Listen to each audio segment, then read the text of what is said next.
আচ্ছা, একটা বিষয় লক্ষ্য করে দেখুন, পৃথিবীতে যে সমস্ত সাকসেসফুল বিজনেস আছে অথবা বাংলাদেশে যারা বছরের পর বছর ধরে বিজনেসগুলা টিকিয়ে রাখছে, তারা কিন্তু শুধুমাত্র প্রোডাক্ট বিক্রির পিছনে ছুটে নাই।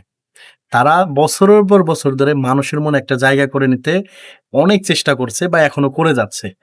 কারণ প্রোডাক্ট আপনি কপি করতে পারবেন এবং প্রাইসও কমিয়ে দিতে পারবেন।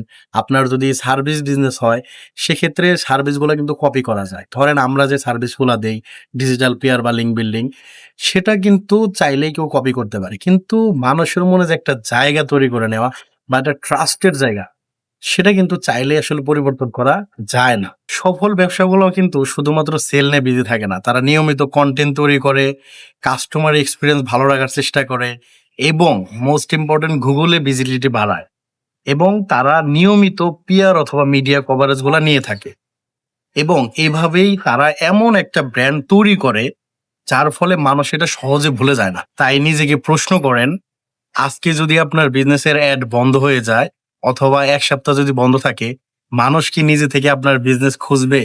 যদি উত্তর না হয়, তাহলে এখনই সময় এসেছে আপনার একটা ব্র্যান্ড তৈরি করার। তাই শুধুমাত্র আপনার প্রোডাক্ট বিক্রির উপর ইনভেস্ট না করে কিছুটা ব্র্যান্ডের জন্য ইনভেস্ট করেন। সো সাকসেসফুল বিজনেসদের কমন প্যাটার্ন কিন্তু এই একটাই। তারা শুধুমাত্র কাস্টমার খুঁজে না, তারা কিন্তু অবশ্যই ব্র্যান্ড তৈরি করে এবং মানুষের মনে কিভাবে জায়গা করে নিতে হয় সেটার জন্য তারা ডে বাই ডে কাজ করে। সো আপনি এখন ভেবে দেখেন কি করবেন।